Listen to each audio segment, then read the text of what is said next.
I'm going back to loving me. High and low, hot and cold, I looked everywhere for what I need. But now I know,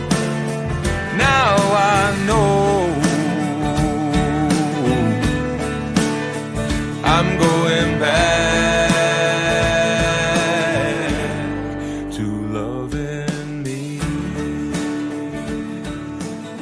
Hello, welcome to SOS. I am your host, Jennifer Elizabeth Masters. Thank you for joining me tonight. I really appreciate you being here. And if you're looking for ways to improve your self-esteem, business, circumstances, and relationships, you have come to the right place. As a soul sculptor, I help you break the mold of past, clearing whatever stands in the way for you to have the amazing life and relationship of your dreams. If you have a question tonight and would like to have it answered on the air, tonight I have the correct phone-in numbers. They are 888-429-5471 and 323-744-4841. And I'll be taking calls in about 30 minutes. Tonight's show is all about the men and sex, the male orgasm. You know, our last show, 2 weeks ago, was about the female orgasm. You know, ladies first, ladies come first, last and always is my motto. And tonight we are talking about men. Where would we be without men? We wouldn't have babies, would we? So the last time we talked about what a woman wants, what she desires, what she likes, how to have more sex in your relationship by pleasing your woman. So you can listen to the archive of last week, the last show that I did.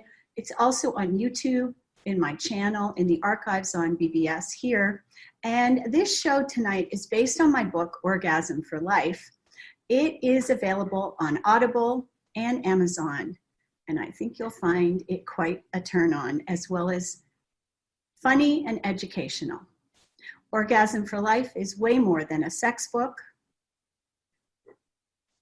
It's a book about a conscious, loving relationship. And if you don't know much about your body or that of your partner, this book will gently and often humorously guide you to a better understanding of yourself and your partner with love, kindness, and respect. Sex is sacred, and life is sacred also. And you know, today it is getting way more complicated out there, so we need to be having a lot more sacred sex to enjoy life a lot more. Sex can be used as medicine. It reduces stress, relieves a lot of things, including depression, and it can lead to a much deeper relationship, keeping you connected. And also it lets go of all that sniping and conflict that can arise. It can diminish an argument into nothing in moments. So, you know, let's be kinder to one another, have more sex, love one another more. Tomorrow is promised to no one. And one thing that you will never be criticized for is loving someone too much. My purpose here is to guide you to living a healthier, more authentic life so that you can have more joy. And one way to experience more joy is to have more sex. So we'll be diving into the arms and beautiful body of the men tonight. Yum. What brings a man pleasure and what doesn't? We'll be discussing what a man needs and why. I'll even give you some navigational tools and maybe pull a few tips out of my sleeve so that you can enjoy sex more. Sex is as natural as thirst for water. It is a basic human need. So how important is sex to a man?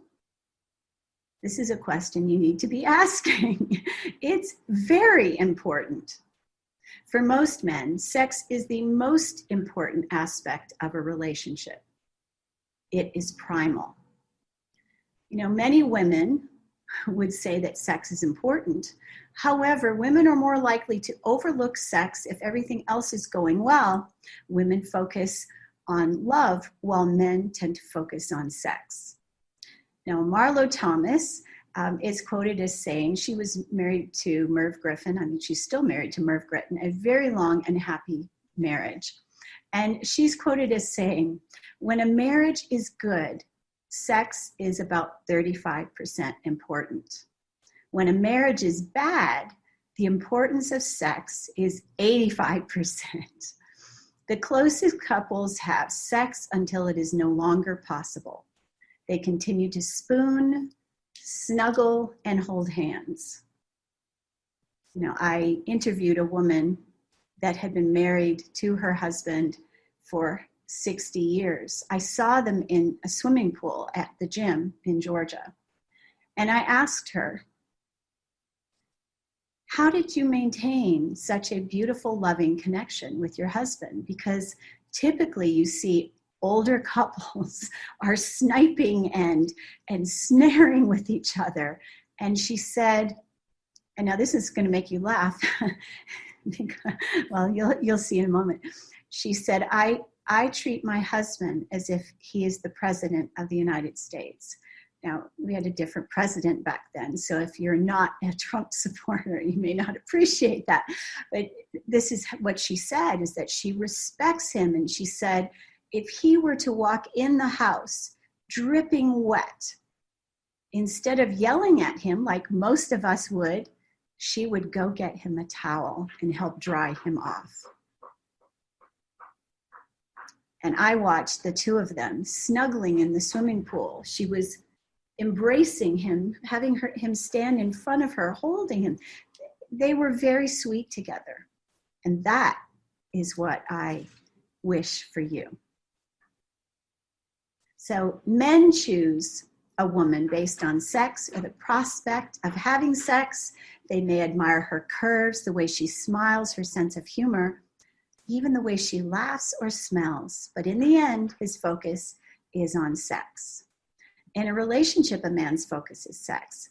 He gets a great deal of self-esteem from pleasing his woman and having sex with her.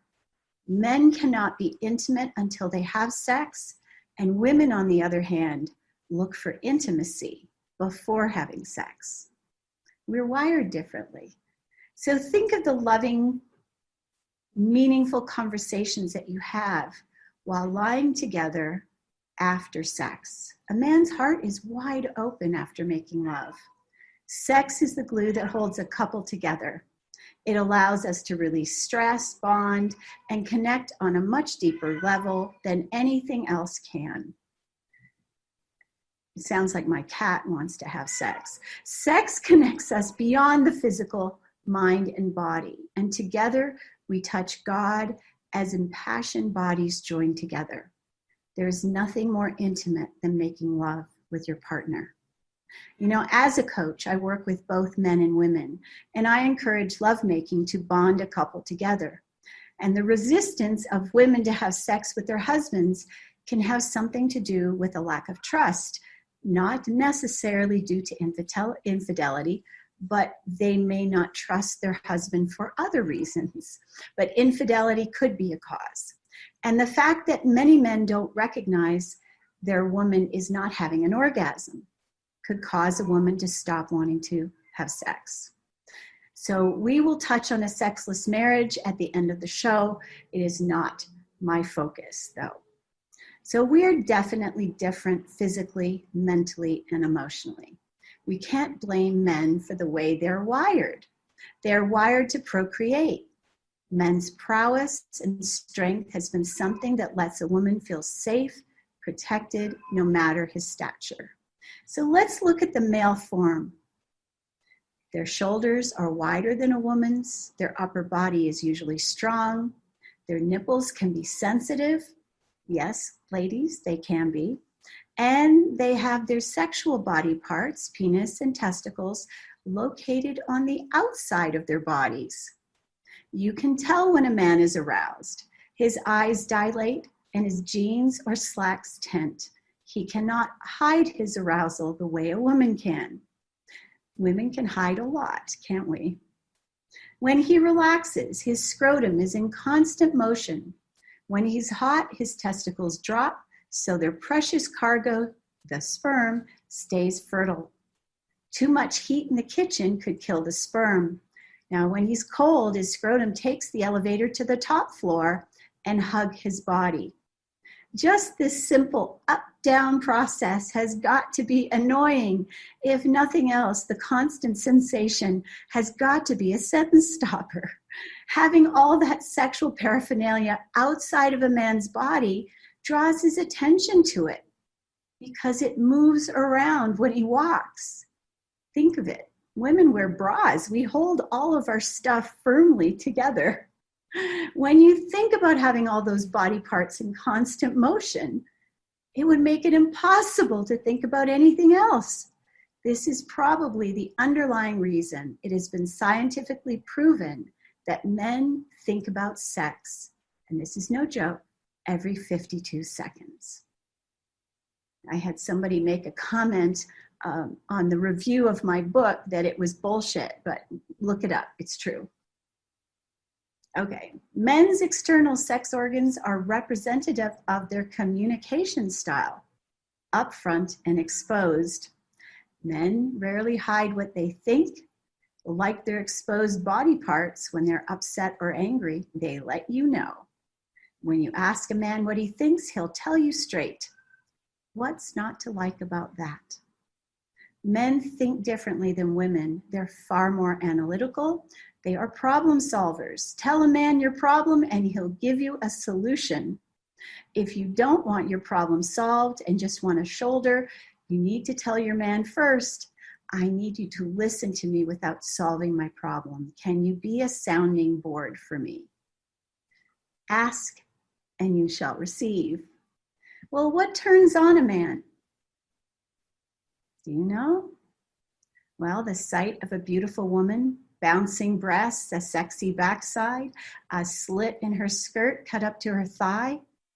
Men are visual creatures, which is why porn is such a turn-on for them. More about porn later. So what turns on a man? In a nutshell, just about everything. Just walk in front of a man naked and your job is done. Men want you to touch their penises. End of story. Men can get hard just by being kissed. Oxytocin is released in a man's body, which arouses him through kissing. And if you haven't touched his penis yet, now would be a good time. Men and women have vast neurological differences. Men's bodies are bathed in testosterone, which is a key component causing him to think of sex so frequently. Men speak far less than women. Women speak an average of 250 words per minute, while a man will only use about 125 words. Men are of few words. They speak less, usually, than women, and they wish we would also. I think that's men's biggest complaint. We talk too much. In one 24-hour day, women use 20,000 words on average, while a man only uses 7,000. In a 24-hour day, we women use 20,000 words, while our men speak about 7,000. So when women communicate with one another, they prefer to be face-to-face, making eye contact. Men prefer to speak at angles or alongside of them, which refers to our distant hunter-gatherer days where men would go hunting together while they talked. They would talk while they walked. And conversations with men are usually action-driven. They expect to resolve something by talking about it. They glance at one another on occasion without making intense eye contact. Rather than making sounds like uh-huh, mm-hmm, oh yeah, like women do in conversation, men will sit and listen silently. So men give women the impression they're not listening. Because we're so different, There's so many aspects of a man that is different. And if we understand these, our relationships can be hugely improved. So we think that men aren't listening because they look the other way, and rather than making eye contact during a conversation, it leaves us women confused. Men can tend to jump around from one conversation to another, different subjects, which also makes us women think they're not paying attention to us. Men may close their eyes or cover their face, and we women might have the impression they don't want to hear or don't want to listen. And these differing perceptions give us the wrong impression. Understanding is what is needed. We're different. Our perception of what is happening colors how we feel about the communication in our relationships. And sex is the unspoken communication between two people, usually. When two people are in sync with one another, sex becomes an art form of fluid movement. It creates mutual pleasure. There's an unspoken understanding between two people that comes from the ability to communicate their desires or wishes verbally and non-verbally. Excuse me one second. The spoken word assists the nonverbal communication to be clearer. So what does a man need to be happy, content, and fulfilled? Well, besides having their tummies full of good food, they need to be respected, appreciated, heard, and understood. They also need sex to feel good, so they feel good about themselves and the relationship. Sex is a huge part of building a man's self-esteem. And if he isn't getting sex at home, he will feel small, rejected, and emasculated. So that brings me to the question, why do men cheat?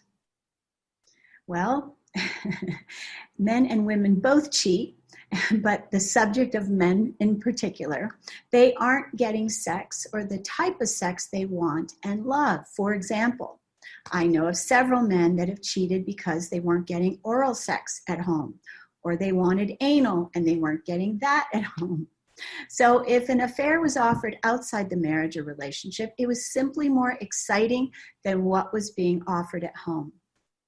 Or perhaps another person was listening and you weren't. Maybe he felt that his spirits were lifted by someone else. So sometimes we get too critical and nag, and criticizing our men is not what they need to be hearing. They need to be told how wonderful they are, what a great provider they are, how wonderful they smell, how great they feel, and how sexy they are. All right, so regarding the different types of sex that wasn't offered in the marriage or relationship, so it could be kink. Maybe he'd like to be tied up to the headboard while you pleasure him, or maybe he wants anal or oral. So anything that is okay between two people is okay. If something is uncomfortable or painful, have a word that means stop, and then use that word when you want to stop the activity, and stop the activity immediately. You know, in a long-term relationship, sex can become stale, which is why we need to switch it up. Change positions and do something creative for our men. And some examples are, and I'm going to get into those examples a little bit more deeply and intimately in a little bit. But some examples are role-playing, you know, pretend to be a cheerleader or sexy flight attendant, or maybe the Starbucks barista, and do some role play for a change. Have some fun. And we talked a little bit about oral sex. And I've heard some women say, ooh, they don't like it. But I have to say that that is a mind over matter thing. Men love oral sex. And I've never one that said, hated it. Engaging in lovingly in oral sex can allow a man to feel revered and worshipped. And remember what I've said in the past about Sting and his wife Trudy? They practice Tantra. He says Trudy is his church. He worships her. So why not worship your man and his penis? He will love you for it. So giving him head can be one of the most intimate and pleasurable activities we can do for our partner. And there are plenty of books out there, and my book, Orgasm for Life, walks you through the details, exactly how to do it and enjoy it. So engaging lovingly in oral sex can set the tone for a wonderful, blissful, orgasmic experience. And oral sex out of obligation or fear does not get you to unbridled ecstasy or bliss.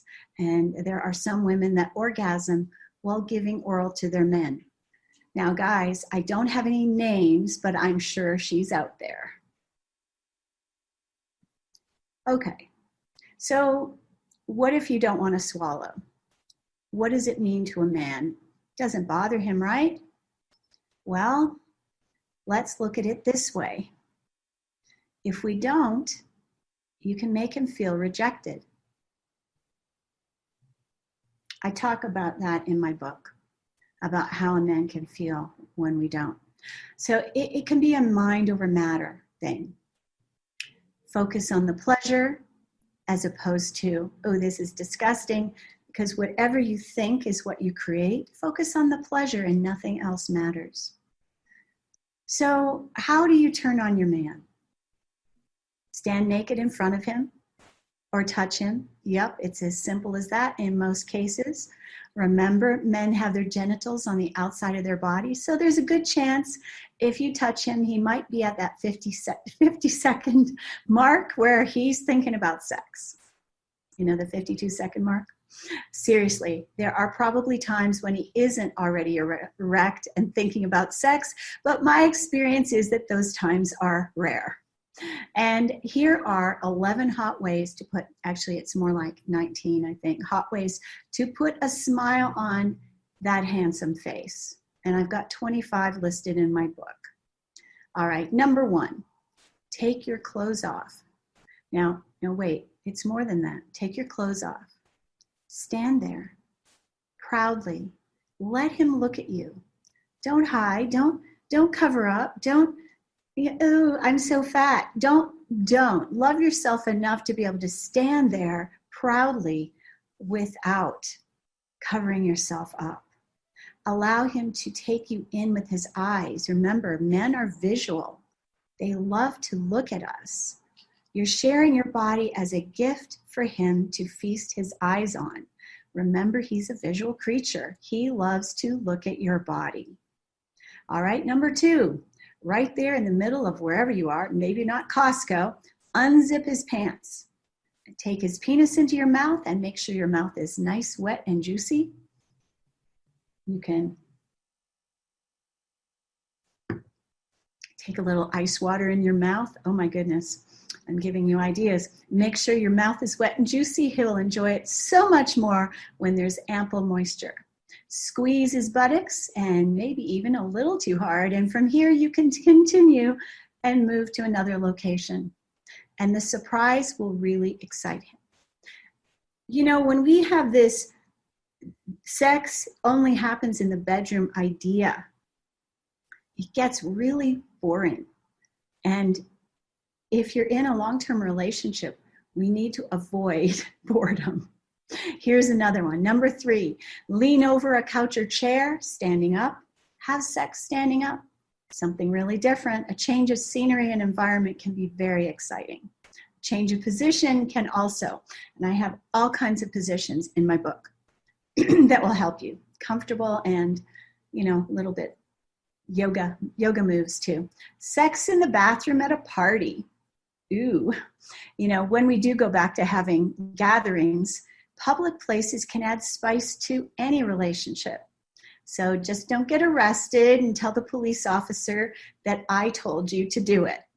Even the kitchen counter can be an exciting place to begin or end. And just watch, the kitchen counter can be cold on the hoochie coo. Number 5, hot tubs at night under the stars. Oh wow, with a glass of wine maybe. Can be a very exciting place to begin. I don't recommend having sex in a hot tub because The water can cause a sensitive person to have a bladder infection. So we don't want you to have that kind of pain. Number 6, surprise your guy with a rose petal covered bed and a head to toe body massage. You know, our guys are often giving to us, trying to turn us on. Why not give it to him for a change? Allow him to receive all the pleasure without having to do anything for you. And if you feel so called, ladies, you can roll him over and jump on top or ride him like a cowgirl. Yeehaw! How about sex in an elevator? You know, just like the song, it can be very exciting, although you may not have much time unless it's a very tall building. And you know what happens when things rise too fast? They can end just as quickly. Number 8, making love in the ocean. I talk about that in my book as well. All right, that's all I'm going to say about that. Number 9, men love lingerie. They love visual, remember? They love to look at you. So buy something in his favorite color, dress up and surprise him. Buy something new for every day of the week. Sex every day might be more than you're used to. He might even cry uncle. Here's number 10, dress up like a schoolgirl in knee socks and a short plaid skirt and pigtails. You may have to take that skirt to the cleaners before the night is done. Number 11, join your man out for dinner. Tell him beforehand that you will be joining him without wearing any panties, and you might not make it home after dinner. Number 12, speaking of texting, send him a photo of you dressed in something sexy. Leave him a message saying you have something prepared for dessert tonight. The anticipation will make him want to come home early. Number 13, be really naughty on another occasion and send him a text of a body part.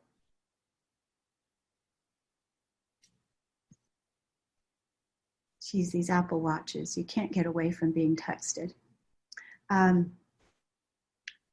So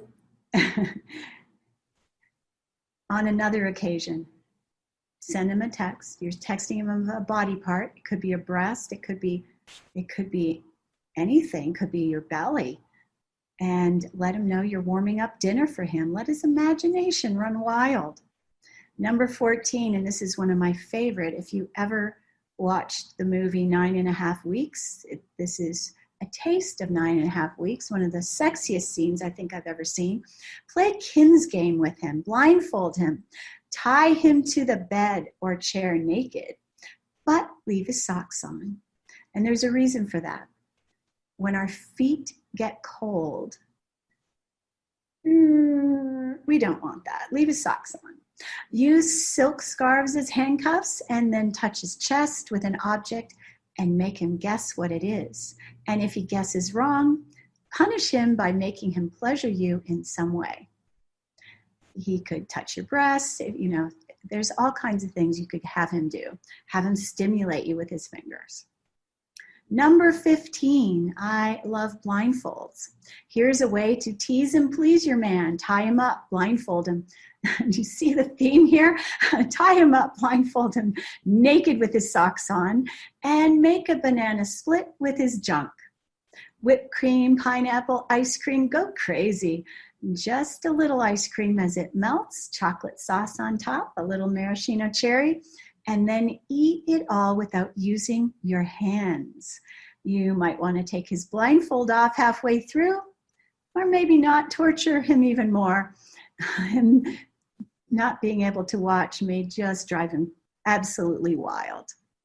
Here's a lovely sensual one, really sensual. Wash his hair topless. Oh, come on, ladies. Get over yourselves. Take your time and allow him to touch you while you massage his scalp. This form of nurturing and pleasure is another form of sensory excitement. Number 18, no, this is 17. Massage his feet and paint his toenails. A little kinky? Come on. He's got a feminine side, you know, just like we do. Number 18, cook his dinner naked night. Yep. But make sure you don't cook something like greasy, like bacon. It'll splash, could burn you. You don't want that. Not on your bare skin. Owie! So remember, a steady diet of missionary position every night where you are looking at your watch, wondering when sex will be over isn't for anyone. Oh, give it your all and watch your relationship change for the better. I cannot get over the number of women that either feel ashamed having sex because they're not married, or they're married and don't want to have sex with their husbands. Remember, sex is the glue.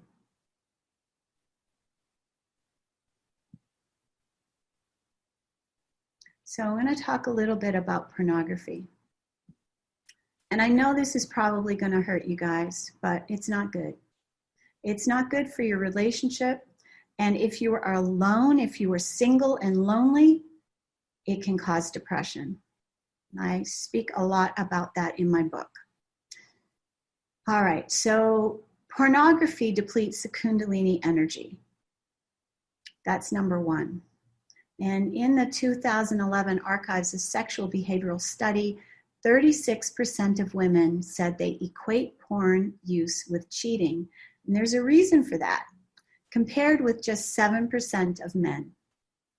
Over 40% of women admitted to worrying about their partner's porn use as a sign of sexual dissatisfaction. So if you're in a relationship and you watch porn, especially if your woman isn't really confident, she may feel that you're not satisfied with her. And only 10% of men said the same. So 40% of women worried about their men's porn use because he was dissatisfied. Only 10% said the same. Well, women are often distressed by men's porn use because they feel it's personal, that he feels that she's not good enough, not sexy enough, her body's not young enough, supple enough, but it's almost never personal. It may not be personal, but it can still have a personal impact. You know, sexual media use is consistently linked to lower relationship satisfaction in men. And the unrealistic depictions in porn may alter men's sexual expectations. If a man watches a scene where a woman has oral sex and he comes on her breasts, then typically what the man wants to do is act out that with his partner. And I have heard some of my clients say to me, when something new is introduced in the bedroom, they feel it's from porn. And it makes them feel bad about themselves. So,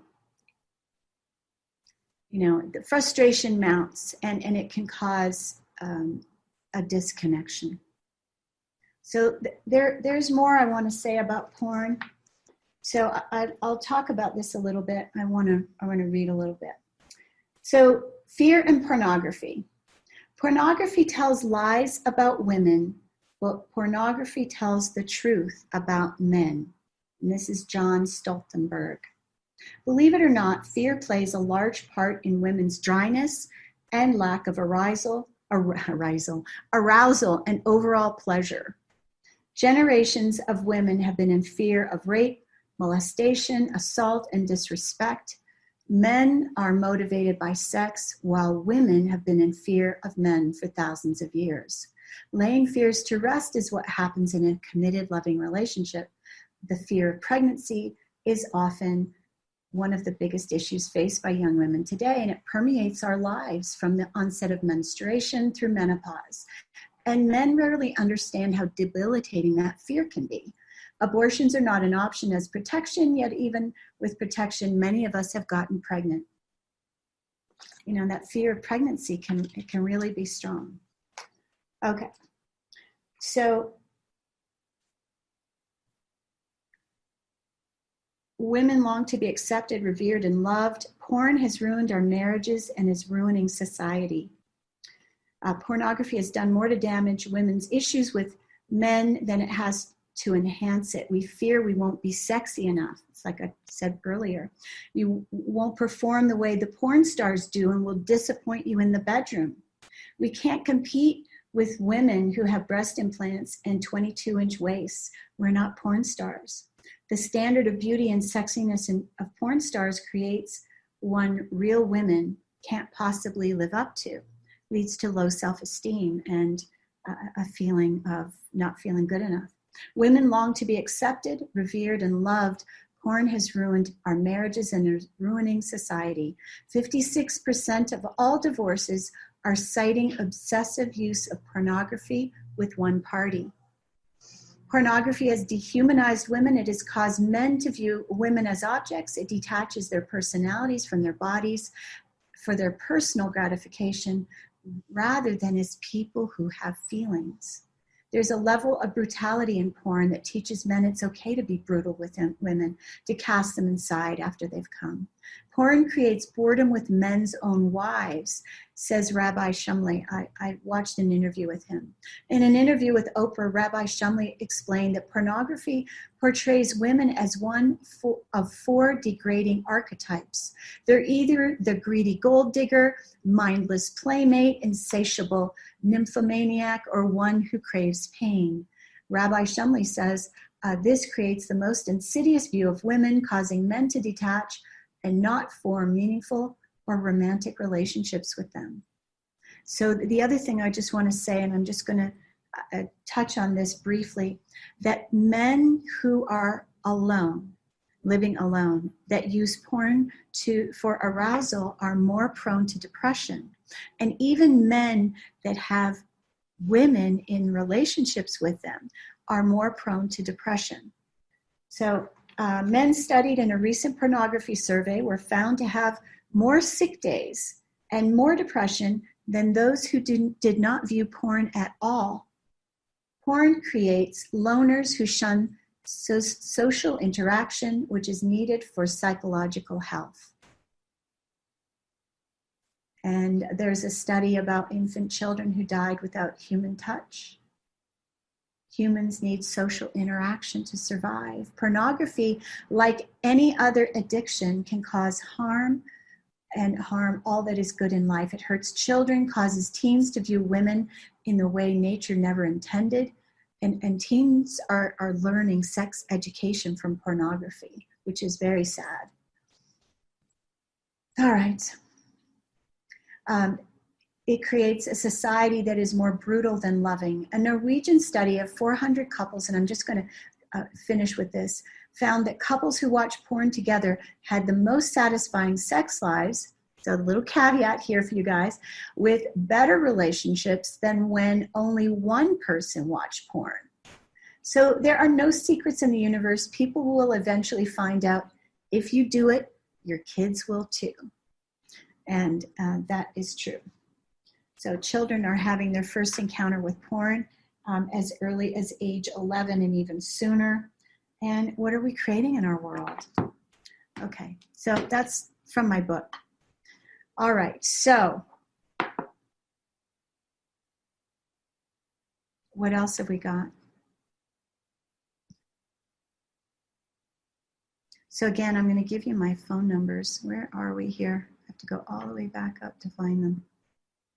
All right, the number's 888-429-5471 and 323-744-4841. So like I said before, men are different. They speak differently. They think differently.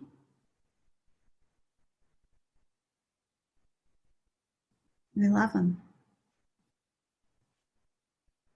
We love them. So I want to talk about my bullshit, my little bullshit thing. So I just want to review a little bit about that sex, penis in the vagina, is not the way women have orgasms. It's a very low percentage that do. And so having foreplay, and there's lots of different ways to have foreplay. Oral sex is one.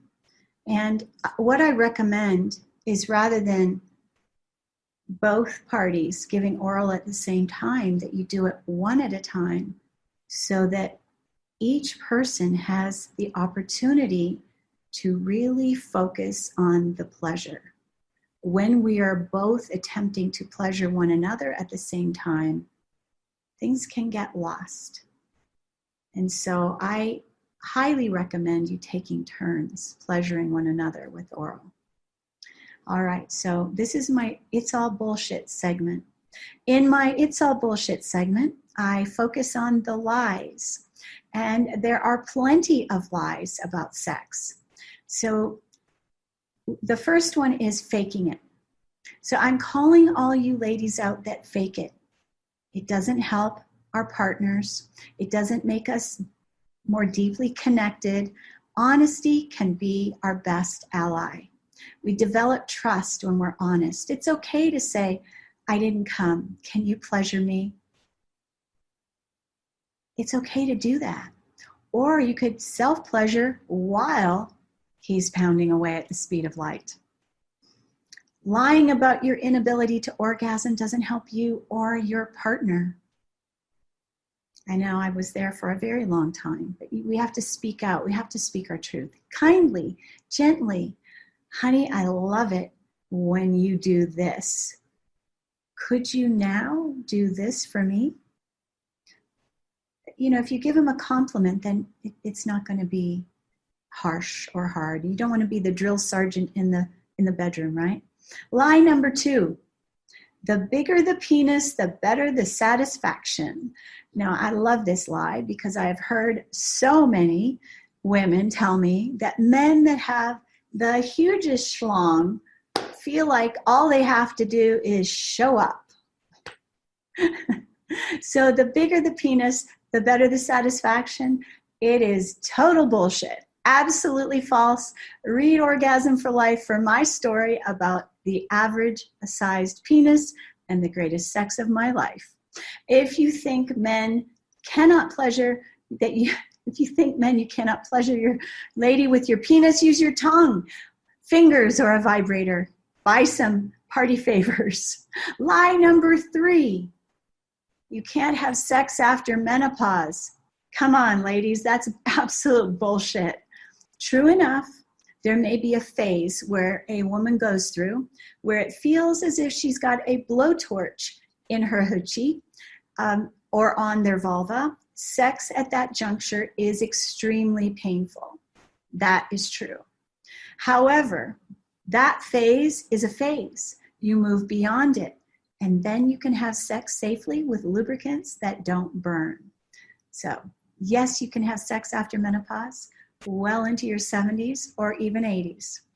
Lie number 4, celibacy makes you closer to God.